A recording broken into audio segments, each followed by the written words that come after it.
GM. In this one, let's take a look at Bitcoin, ETH, and Sol. There's obviously some big news and catalysts around right at this moment in time, with Bitcoin towards range lows, 60.7K here. Could there be a bit of a powder keg coming for crypto here? If you enjoyed this one, make sure to subscribe to the channel. Let's jump in. So first things first, on the chart here, 60.7K, Bitcoin languishing towards the range lows. Now, during Crown's analysis this morning, he was saying there's going to be a bounce coming for Bitcoin, likely either coming maybe towards the end of today, more likely tomorrow, over the weekend, or into the start of next week. So on a bit of a watch here for Bitcoin to make a move upwards. And this could actually coincide with what happens later, with, of course, this very much anticipated first debate between Biden and Trump. And the way you could see this is that if Trump has a stellar performance later today, typically the markets would rally. Trump equals pump is the very much left curve thesis here. So if he performs well, this could be a sparking moment for cryptos and Bitcoin more specifically. Again, the debate likely does have some talk around cryptocurrency and Bitcoin and its mining in the US, that kind of stuff. So there could be a lot of eyeballs and attention, which could start the actual rally from here, at least the bounce attempt from BTC. We really do want to see a reclaim of 62.5 and then, pushing towards the mid-range where we were languishing previously, somewhere around 65K.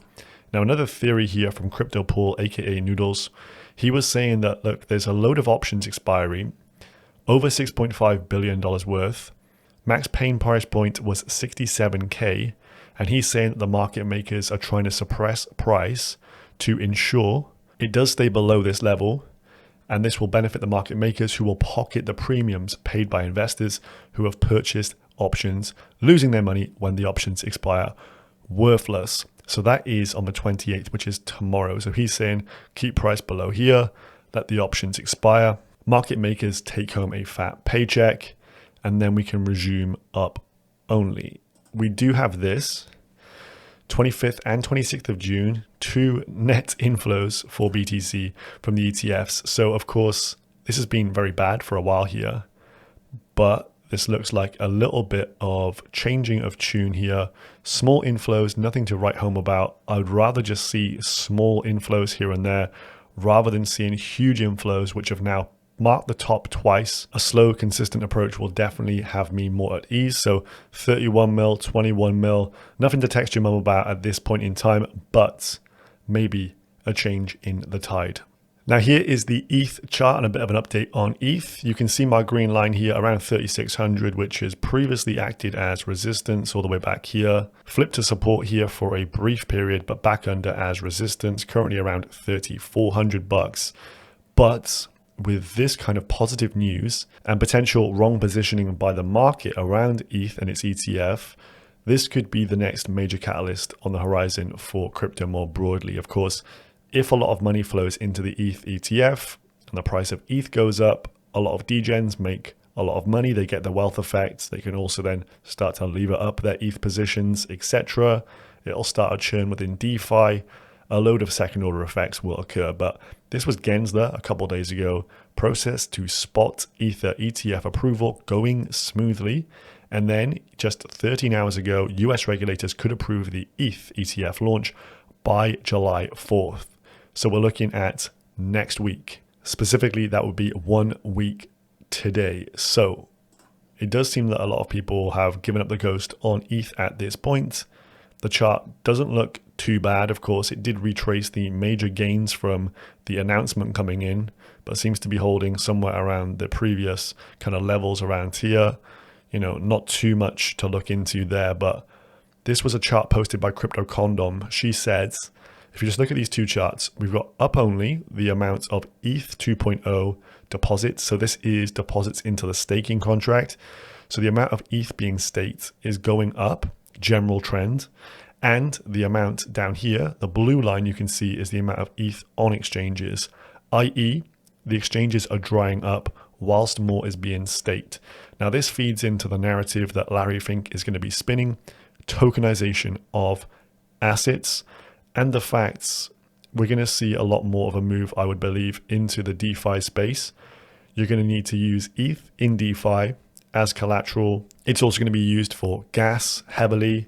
So this would make sense that ETH's usage overall is going to go up post ETF and with the kind of TradFi bros shilling the ETH bags. This is also potentially what the sentiment indicator for mindshare that Cato digged into is suggesting as well, with the likes of DeFi really getting a big uptick here. AI is obviously one of the leading sectors in the market right now, and memes continually there or there's about, but I think DeFi gets a big uptick with the ETH ETF coming online. Chiefing Czar posted this as well. So yesterday or last night, we saw the US government even selling some BTC. So kind of like bottom factors here. Governments in the US and Germany both selling coins. We have the Mt. Gox kind of overhang.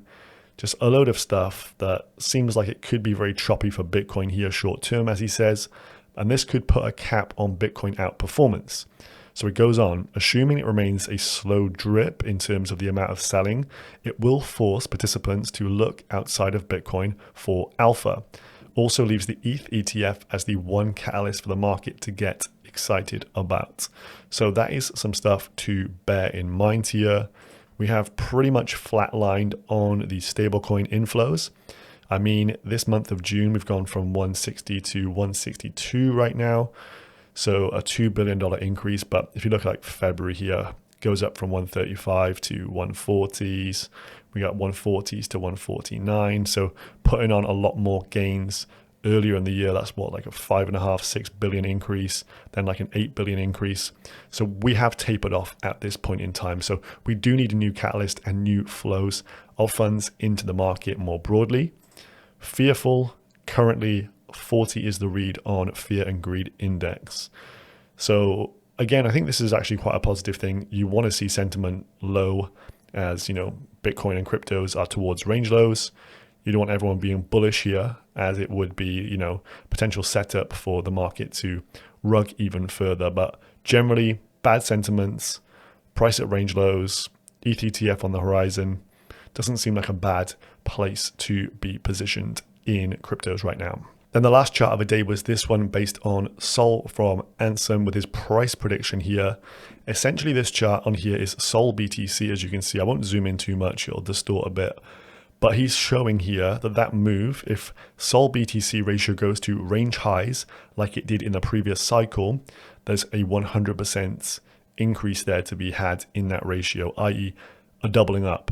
So he's saying if Bitcoin does a double itself, Sol can do a 4x. Or if Bitcoin does a 3x, Sol could therefore do a 6x, giving you the figures you can see on screen right here. Now, these would have seemed very pie in the sky very early in the cycle when Sol was trading sub $10. But now with all the recent developments we've seen with the scaling, with the blockchain links that came online yesterday, and how Solana is just a real consumer chain more broadly and has a lot of innovation going on it, these figures potentially aren't that crazy indeed. And if you've been here in previous bull cycles, towards the end of a cycle when things are going vertical, these prices could be hit, you know, in quick succession. You could go from 560 to 840 in a week, as an example, in real froth.